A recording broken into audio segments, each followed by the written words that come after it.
Medianoche.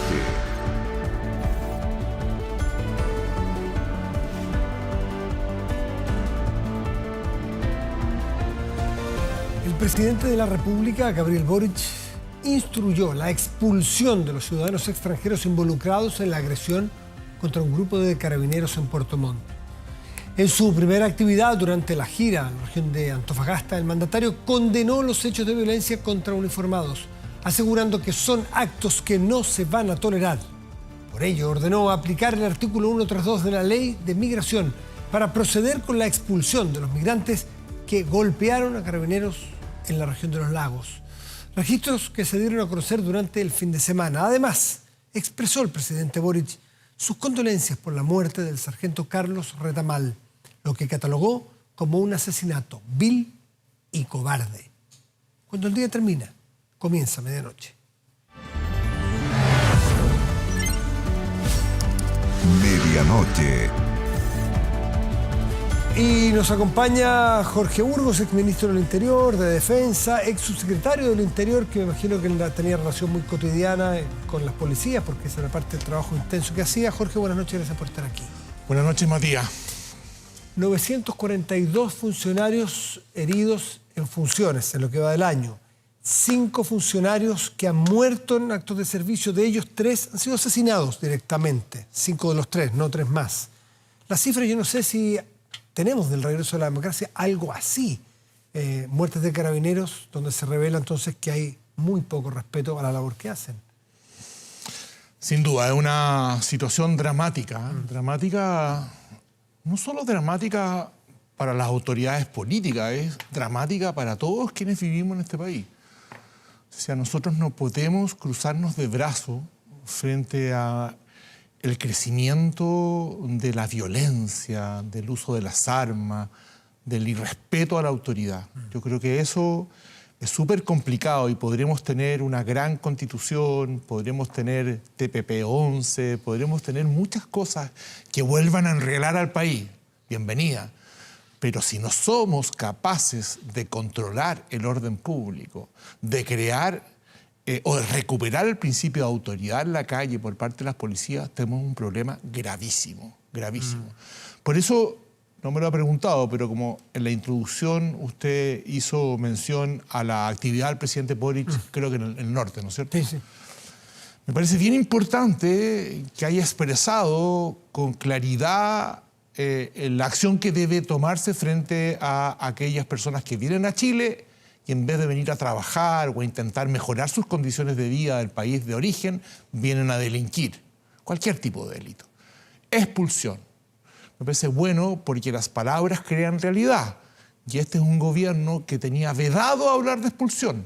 Este era un gobierno que tenía vedado hablar de protección del orden público y de refuerzo a la autoridad. Se hablaba más bien de refundación de carabineros. Bienvenido el nuevo discurso, porque los discursos crean realidad.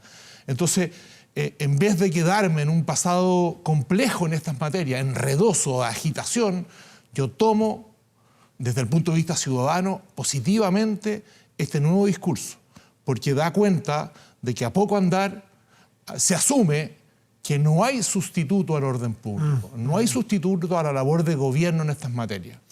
Hay algo que nos calza en nuestra cultura. Yo sé que es súper feo y políticamente incorrecto, por eso es que es súper sutil al hablar de inmigrantes, porque se puede caer con mucha facilidad, ¿no es cierto?, en la estigmatización de los inmigrantes, como sabemos que la gran mayoría han sido tremendos aportes, ¿no es cierto? Muchos aportes de gente que ha venido de otros países. Pero no por ello no vamos a hablar de aquellos que no han sido aporte, pues.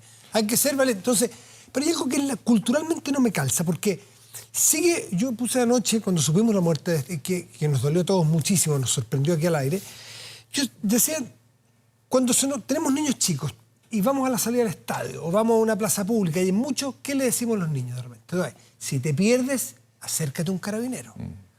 Si es que yo estoy en mi casa y siento un ruido que me genera sospecha en la noche, ¿qué es lo que hago? Y le digo a alguien, llamen al 133. Es decir, todavía hay mucha gente... Por cierto, la inmensa mayoría. La gran inmensa mayoría que dice Carabineros me protege, pese a que haya tipos que cometan errores y horrores. No, y para Pero eso están los tribunales, para que los juzguen. Exactamente. Acaba de ocurrir un hecho bien Entonces, determinante en eso. era curioso que la sociedad chilena, que llama al 133 cuando necesita protección, o para un niño chico protección, se quede con los brazos cruzados cuando hay 5, aparentemente todos extranjeros, golpean a un grupo de carabineros que van a hacer cumplimiento de la ley. Entonces, aquí no me calzaba culturalmente esto. Probablemente tiene que ver con el terror de ser también golpeado si tú vas en defensa de un carabinero que está siendo atacado. Entendible, la gente protege su integridad frente a violentistas.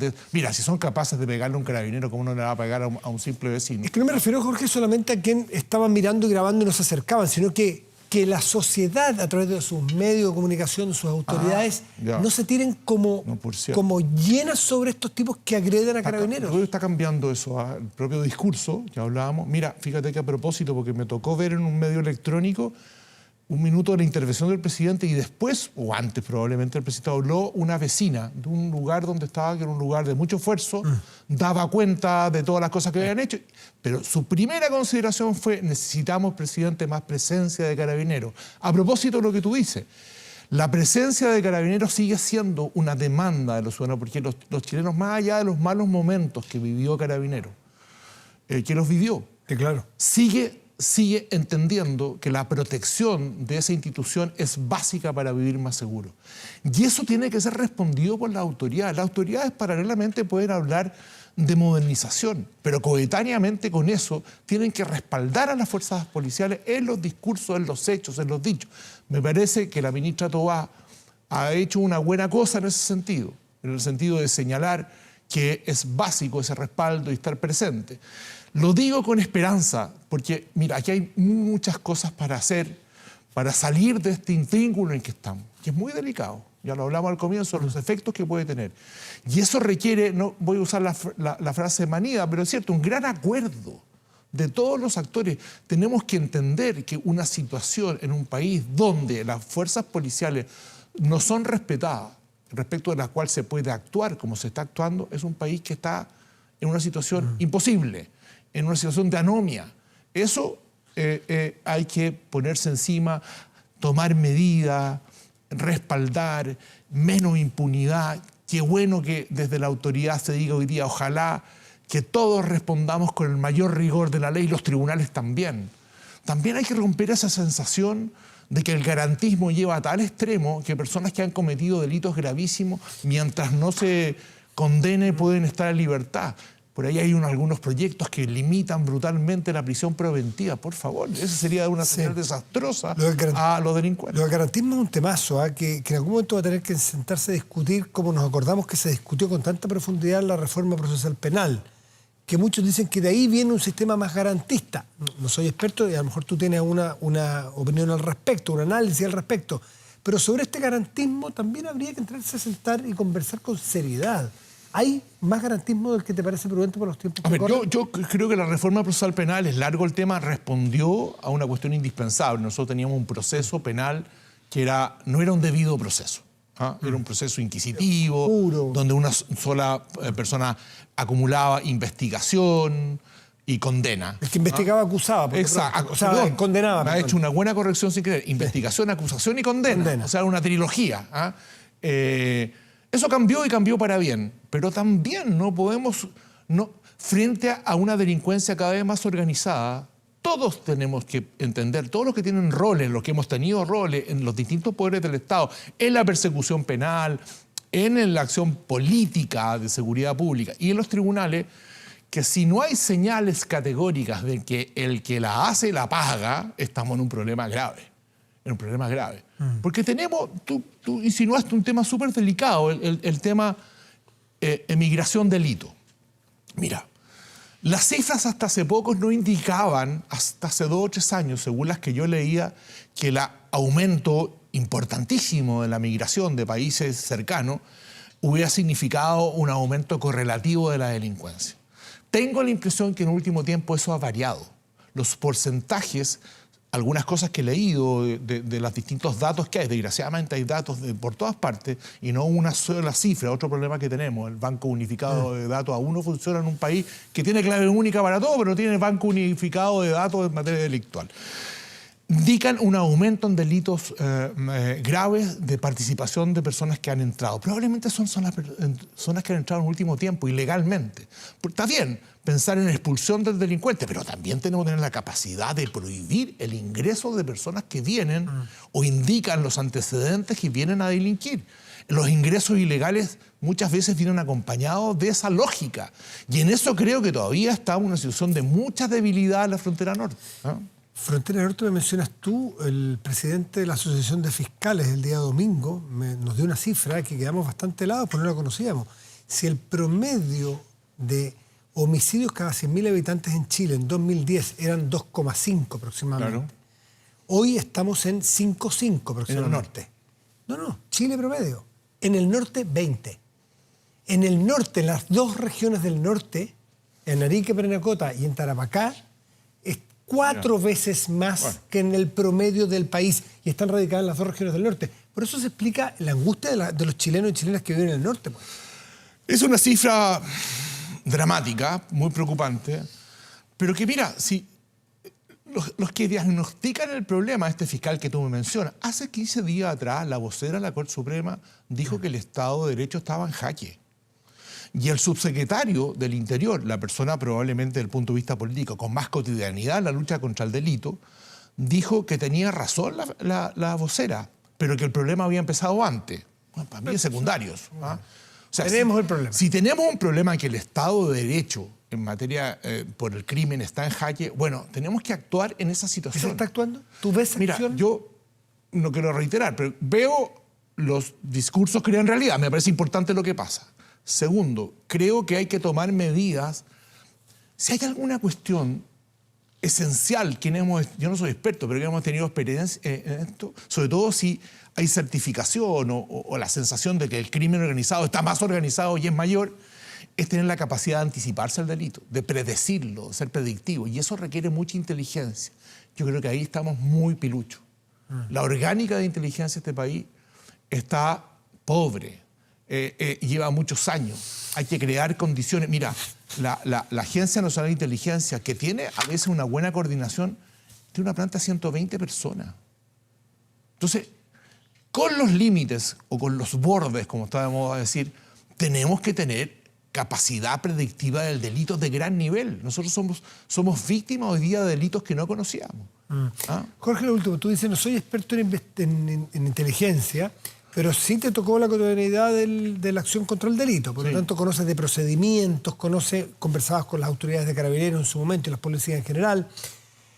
A mí me llamó la atención del video de Puerto Montt, una cosa que, hasta donde yo vi el video, un ataque como una jauría de delincuentes en contra de los carabineros. Los carabineros, ninguno, hasta donde yo vi, hizo uso de su arma de fuego. No digo para que los matara, pero al menos repeler con un disparo al aire. Da la impresión de que los carabineros saben que si sacan esa pistola, con ese revólver, su vida corre serio, no solo su carrera, que decir, que desenfundan esa pistola y es el fin de sus días en libertad probablemente. Esa sensación, cuando conversas con carabineros te lo dicen. Esa sensación hay que... ¿Eso era así? Yo creo que no en esta magnitud. Y yo creo que esa sensación hay que terminarla. Mira, te voy a dar un ejemplo. En Panguipulli, hace algunos años, pasó un hecho lamentable en el que terminó muriendo un joven trabajado en esquina. La sentencia, no sé si la Corte Suprema, la Corte de Apelaciones dijo que había sido legítima defensa. Por legítima defensa, absolutoria. Antes de eso se dijo cualquier cosa respecto del sargento que actuó. Es más, hubo parlamentaria en este caso, que después de lo que ocurrió dicen ahora entenderán por qué incendiamos el país. Esa lógica, son gente que hoy día está en el gobierno, de agitación, tienen que dejarla atrás definitivamente. Creo que lo están haciendo, pero tienen que dejarlo atrás definitivamente. ¿Por qué? Porque desde lo político se da la señal al carabinero que tiene o no tiene derecho a defenderse legítimamente. Y eso, cuando la policía de un país entiende que el riesgo de usar legítimamente, razonablemente, racionalmente sus armas es un riesgo que le puede costar su libertad, estamos en un problema. Jorge Burgos, muchas gracias por estar aquí esta noche. Gracias. Que te vaya muy bien. Hacemos una pausa, volvemos, espérenos. Estamos de vuelta, de inmediato revisamos las noticias más importantes de la jornada con David Maldonado. Muchas gracias, Matías. Nosotros vamos con el bloque informativo en su cuartel de bomberos en Melipilla. Fue velado el suboficial mayor Carlos Retamal Jaque, que murió luego de ser agredido en un control de carreras clandestinas en San Antonio. El Ministerio Público y el Ministerio del Interior en este caso anunció una querella contra quienes resulten responsables, aunque hasta el momento la investigación sigue sin detenidos por el crimen. Yo lo recibí a los 15 años en bombero, cuando llegó con sus 15 años. Es un hombre que amaba mucho su institución. Miguel conocía desde la adolescencia a su amigo, el suboficial mayor Carlos Retamal Jaque. Juntos eran bomberos de la segunda compañía de Melipilla. Hoy fue a despedirlo. Era conductor nuestro, voluntario, rescatista, muy activo. Oriundo de Linares, el nuevo mártir de Carabineros ingresó en 2003 a la institución. Estuvo en San Antonio, Pomaire y Melipilla. Desde 2016 cumplía funciones en la primera comisaría de San Antonio. Pero la noche del martes su vida terminó. No sobrevivió a la brutal agresión con un fierro en una fiscalización a carreras clandestinas en San Antonio. Tenía 19 años de servicio. Y hoy es un día triste porque aparte hoy cumplía 25 años en la institución, en el Cuerpo de Bomberos de Melipilla, y aparte es su cumpleaños. Hola, buenas tardes, soy el sargento segundo Carlos Retamal de la Prefectura de Tránsito San Antonio y quiero mandar un saludo a la Alianza Las Purgas del Liceo Nacional de Llolleo. Padre de una adolescente de 14 años, apenas se conoció su muerte, su entorno le rindió honores. Tranquila, niña inocente. Estamos pasando como familia un tremendo dolor, ha sido muy difícil. Les mando a cada uno un abrazo grande, afectuoso, lleno de cariño, con la esperanza de que mi hijo está en el mejor lugar que puede estar. Rechazo transversal por la muerte del carabinero. Hay 4 detenidos por participar en las carreras esa jornada, pero de los responsables de la agresión aún nada. Para eso queremos pedir ayuda en primer lugar a los concesionarios de la autopista, para todos los datos que puedan tener de las patentes que circularon ese día, a los vecinos del sector, a personas que participaron en la carrera. Y a quienes sean responsables de hechos como el asesinato del sargento Carlos Retamal, les decimos que no los vamos a dejar tranquilos. Los vamos a perseguir y vamos a hacer justicia como corresponde. Desde el Hospital de Ipreca hasta la Iglesia Institucional en Providencia, familiares y amigos, incluso gente que nunca lo conoció, acompañaron el cuerpo del carabinero. El general director de la institución anunció su ascenso póstumo de sargento segundo a suboficial mayor. Vamos a pillar a los responsables y los vamos a detener.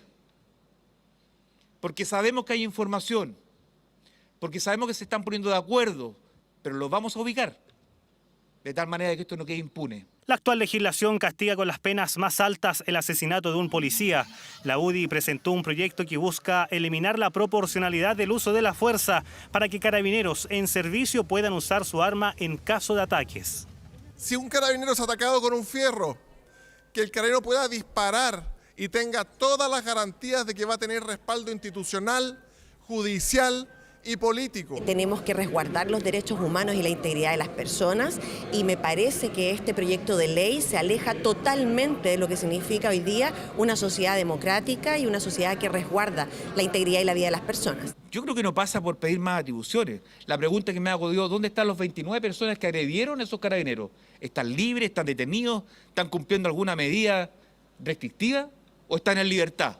Los detenemos y vuelven a estar en la calle. ¿Qué más tenemos que hacer?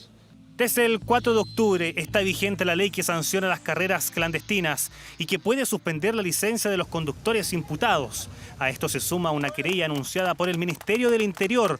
Con la muerte del sargento segundo se abre otra línea investigativa, el homicidio.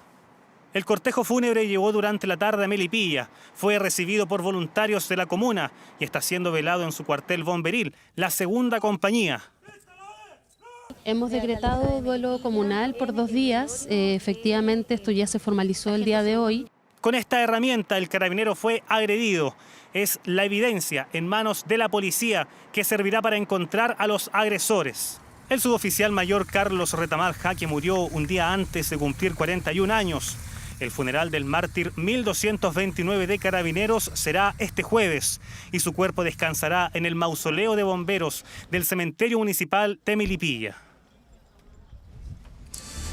Nosotros cambiamos de tema. El TPP-11 provocó una nueva polémica, esta vez entre los senadores que lo aprobaron este martes y el gobierno, que ha decidido esperar para la ratificación oficial. En duros términos, los parlamentarios cuestionaron la estrategia que, a juicio de la canciller, no tiene plazos definidos.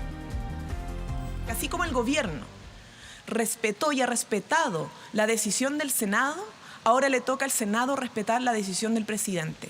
Dura respuesta del gobierno ante las diversas críticas que surgieron desde el Senado. Enfrentamiento provocado por el TPP-11, tratado aprobado y despachado desde la Cámara Alta este martes, que por ahora no será promulgado por el Ejecutivo. Así opera la democracia. Así opera la división de poderes desde el Estado. Un poder versus otro. En el Legislativo critican que el gobierno decidiera esperar el término de las negociaciones paralelas para cerrar el ingreso de Chile al pacto, pese a que el tratado obtuvo 27 votos a favor y 10 en contra, la mayoría de parlamentarios oficialistas. Nosotros esperamos que el presidente Gabriel Boric ratifique la voluntad soberana manifestada en el Congreso Nacional y no guarde en un cajón un tratado internacional como lo hizo Pinochet. No obliga ni mandata al presidente a depositarlo inmediatamente, más aún cuando el gobierno ya estaba llevando adelante una estrategia que tiene que ver con la negociación de las side letters. Side letters o diálogos bilaterales que el gobierno negocia con los 10 países miembros, específicamente el llamado mecanismo de solución de controversias entre el Estado y los inversionistas. Poco menos este Congreso no tiene la superioridad moral cuando ha aprobado una ley. Eso va en contra de las reglas democráticas. Todos sabíamos que para el gobierno era muy importante concluir todas las conversaciones respecto de las cartas laterales. ¿Cómo estamos pretendiendo resolver los problemas que emanan de las críticas que han sostenido los senadores? Es con nuestra estrategia de los side letters. Ahí concentramos gran parte de la solución a las preocupaciones en torno a nuestra soberanía económica, nuestra soberanía política. El tratado dividió al oficialismo y en parte de él surgieron críticas al gobierno por no tener certezas de los plazos y tiempos que se necesitan para la entrada en vigencia del tratado. Lo que sí está claro es su promulgación durante lo que resta de gobierno. Yo espero, puedo equivocarme, que estemos hablando de meses, no de años, pero no es una respuesta que yo le pueda dar porque depende obviamente de las conversaciones políticas y técnicas que hay con cada uno de los países signatarios. Y esperar el resultado de las cartas laterales puede ser un tema infinito, salvo que el gobierno se autoplantee un plazo. Pero no hemos escuchado de esos plazos. El presidente coloca los apuros y yo creo que lo más importante es tener una buena negociación bilateral. Tras la aprobación en el Senado y de aceptarse las side letters, faltaría la ratificación presidencial, el llamado depósito del instrumento de ratificación ante Nueva Zelanda, la promulgación del decreto supremo y la publicación en el diario oficial. No hay que darle más vuelta a este asunto, tranquilicemos el tema y que esto siga su camino que corresponde. Quienes lo votamos a favor, esperamos premura en esto o al menos la determinación de algún plazo. Plazos que por ahora son una incógnita. El gobierno dice estar consciente que debe existir una inversión, pero también equilibrio. Quienes son partidarios de una pronta implementación aseguran que el actual momento económico requiere del TPP-11 lo antes posible. Y el gobierno anunció la extensión del postnatal de emergencia por 60 días. De ser aprobado en el Congreso, el permiso finalizará el próximo 30 de noviembre. Desde el Ejecutivo aseguraron que será la última vez que se prolongue la medida, a menos que el escenario sanitario se asimile a las condiciones que presentó el país a inicios del 2020. Según cifras de la Superintendencia de Seguridad Social, cerca de 13.430 nuevos trabajadores y trabajadoras van a recibir este subsidio y se suman a otros 14.290 que no utilizaron el total de 60 días de prórroga establecidos. Este postnatal de emergencia se va a extender retroactivamente, al igual que lo han sido los últimos que se ha legislado, desde el día 1 de octubre hasta el día 30 de noviembre por el plazo de 60 días. Las personas, las madres trabajadoras a las que le asiste este derecho podrán eventualmente no hacer uso de él si tienen a bien volver a trabajar y tienen condiciones que se los permitan. Regresamos a medianoche con noticias policiales aquí en la capital. Tomamos contacto de inmediato con Carlos Godoy, quien tiene antecedentes sobre este siniestro que se origina aquí en Santiago Centro. ¿Cómo estás, Carlos? Claro, David, imagen en directo la que tú ves en estos momentos, este incendio el cual consume a 2 viviendas, calle Martínez de Rosas, 21-24, una situación que ha motivado el traslado de cerca de 270 voluntarios del Cuerpo de Bomberos de 15 compañías. Lamentablemente tenemos que informar que a raíz de este siniestro se registraron 2 personas fallecidas. También hay otras 2 personas que se encuentran lesionadas con diversas quemaduras en gran parte de su cuerpo. Un incendio que se originó a eso de las 11 de la noche y que se propagó por estas viviendas, las cuales están pareadas. A raíz de esta situación se realizó rápidamente el llamado al Cuerpo de Bomberos de Santiago para que concurriera a esta emergencia, la cual ya se encuentra controlada en estos momentos. Una situación que también ha sido afectada debido al corte de agua, el cual se genera en varias comunas de la capital, el cual ha motivado también la concurrencia de carros aljibe hasta esta zona para poder apoyar la labor de bomberos, debido a que gran parte de los grifos de esta zona no cuentan con el suministro de agua evidente para poder controlar esta emergencia. Situación que se encuentra controlada, eso sí, debemos confirmar, bomberos lo ha hecho hace un momento en una vocería, 2 personas que resultaron fallecidas a raíz de este siniestro. Vamos a conversar aquí rápidamente con el comandante del Cuerpo de Bomberos que nos pueda confirmar efectivamente esta situación. Nos comentaba acerca de 2 personas fallecidas en este incendio. Sí, tenemos que lamentar la pérdida de 2 personas. Las encontramos nosotros en el incendio. Al principio estas propiedades ardieron violentamente, con mucha carga de fuego. Y nos habían dicho que había 2 personas que estaban desaparecidas. Procedimos a buscar y encontramos estas 2 personas fallecidas. ¿Hay personas lesionadas también? Sí, tenemos 2 personas lesionadas, una de ellas con el 50% del cuerpo quemado, está siendo atendida por SAMU, y la otra persona no sabemos todavía porque están siendo atendidas, no sabemos la condición de la segunda persona. Agradecemos al comandante del Cuerpo de Bomberos de Santiago, quien nos entregaba más antecedentes respecto a este incendio, el cual está ya controlado, pero que ha estado trabajando diversas compañías del Cuerpo de Bomberos del centro de Santiago en el control de este siniestro. Hasta el momento ahora se están realizando la remoción de escombros y también en verificar por el Departamento de Investigación de este Cuerpo de Bomberos cuál fue el origen de este siniestro que lamentablemente tenemos que informar deja 2 personas fallecidas. Vamos a revisar otras informaciones policiales también que han ocurrido durante el transcurso de la tarde. Vamos a trasladarnos hasta la comuna de Puente Alto en un ataque homofóbico, el cual dejó en riesgo vital a un joven de 36 años. Todo esto ocurrió cerca de las calles Los Loros con Las Canturras, ahí en la comuna de Puente Alto, sector sur de la capital, durante la madrugada del 11 de octubre. Este joven de 36 años sufrió diversos golpes, los cuales fueron ocasionados por un individuo, el cual fue identificado como Los Vecinos por el Rapero. Ese sería su seudónimo. Es por esta razón que se están realizando diversas diligencias por parte de la Policía de Investigaciones para dar con el paradero de este hombre, el cual golpeó en reiteradas ocasiones a este hombre de 36 años con una llave francesa, incluso lo azotó contra una pared mientras le gritaba insultos y también se apropiaban de su celular. A raíz de esta situación, este hombre de 36 años fue derivado en primera instancia hasta el Centro de Salud San Jerónimo, donde se desvaneció, debiendo ser trasladado de urgencia hasta el Hospital Sotero del Río, donde en estos momentos se encuentra en estado de coma y con riesgo vital. Como yo les comentaba, se están realizando las diligencias para poder dar con el paradero de este hombre apodado el Rapero por los vecinos, situación que está en desarrollo, es una investigación que está en desarrollo. Vamos a escuchar algunas declaraciones. Fue agredido por una persona que se ensañó con él, que no entendemos por qué lo hizo. Él alcanzó a decir que este tipo lo agredió con un objeto metálico en su cabeza, lo dejó con una fractura en el cráneo. persona que no molestaba a nadie, o trabajaba, pero todo siempre callado, siempre. Y bueno, para su talla, buen hermano, buen tío. Principalmente salía o estaba en las noches a veces solo. Él fumaba su cigarro, estaba ahí en la plaza de siempre. Escuchábamos gritos. Víctor gritaba pidiendo ayuda, pidiendo auxilio. Yo vi forcejeo entre él y el agresor y muchos gritos, mucho ruido, mucho auxilio, ayúdenme, vecinos, por favor.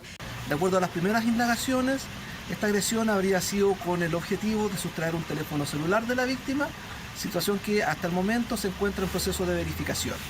En este momento nos encontramos en una etapa inicial de la investigación, entrevistando testigos y recogiendo evidencias a objeto de establecer fehacientemente las causas y las circunstancias de cómo ocurrieron los hechos. Ahí estaban las declaraciones entonces en relación a este ataque de naturaleza homofóbica ocurrido en la comuna de Puente Alto, situación que está siendo investigada. Nosotros cerramos desde la comuna de Santiago Centro muy pendientes a esta situación que se está generando, este incendio que dejó lamentablemente 2 personas fallecidas. David. Carlos, atento a las conclusiones del incendio y a revisar qué va a ocurrir con esta situación del lamentable estado de salud del joven Víctor y más aún si fue por un ataque de connotación homofóbica. Muchas gracias, Carlos. Nosotros avanzamos a otras noticias. Esta semana comenzó el calendario del nuevo proceso de vacunación anual contra el COVID-19. Sin embargo, esta medida no estuvo exenta de algunas críticas. Esta y otras noticias las revisaremos en la siguiente síntesis informativa preparada por Constanza Azul. El gobierno dio inicio este martes al proceso de inoculación de la vacuna bivalente contra el COVID-19, que generó que el diputado del Partido Republicano, Mauricio Ojeda, anunciara que interpondrá un recurso de protección para detener el proceso. Entre los argumentos que el parlamentario presentó se encuentra que el proceso debe postergarse hasta que el Ministerio de Salud garantice que la vacuna no tenga efectos colaterales. El motivo del recurso surge luego que un médico de la Universidad Católica indicara que no se cuenta con información científica de las consecuencias adversas. Por ello, el diputado pretende, por medio de este recurso que será presentado ante la Corte, que el MinSal entregue evidencia de los posibles efectos colaterales que esta nueva dosis podría ocasionar. Este miércoles se abrieron las matrículas para las carreras de institutos profesionales y centros de formación técnica. En total son 46 instituciones que comenzaron su proceso de admisión, el cual durará hasta abril del próximo año. Entre los requisitos, los postulantes deben contar con la licencia de enseñanza media. Dentro de las instituciones que comenzaron el proceso de admisión se encuentra el INACAP, Santo Tomás y el Duoc UC. Desde este jueves, la benzina de 93 octanos disminuirá casi 3 pesos por litro en su valor. Sin embargo, por tercera semana consecutiva, el combustible de 97 octanos subirá más de 10 pesos en su precio, al igual que el diésel. En relación con el gas licuado, este bajará casi 11 pesos por litro en su valor, de acuerdo a lo anunciado por la Empresa Nacional del Petróleo. Y cuando son las 2:20 de la madrugada, nosotros dejamos hasta aquí este bloque informativo. Volvemos contigo, Matías del Río. Bien, David, muchas gracias. Y nos vamos a la pantalla grande de nuestro estudio. Revisamos contenidos y noticias en nuestro portal 24horas.cl, que en este momento destaca la siguiente información y el tremendo triunfo de las chilenas del hockey. La alegría de las diablas tras un oro sudamericano, ni más ni menos, venciendo a las argentinas, a las leonas supercampeonas tantas y tantas veces. Bueno, logramos hacer lo que teníamos que hacer. Más detalles en 24horas.cl. Revisamos el tiempo para hoy, jueves 13 de octubre de 2022. Tendremos en Santiago cielo despejado hoy y 26 grados de máxima probable. En tanto en Putre, en la región del extremo norte de nuestro país, Arenas y Parinacota, en Punta de Bras, cielo despejado y 14 grados de máxima probable. Por esta información nos despedimos, agradecemos su atención y los dejamos invitados a seguir atentos a las pantallas de TVN y todas sus plataformas. Muy buenas noches y gracias por venir.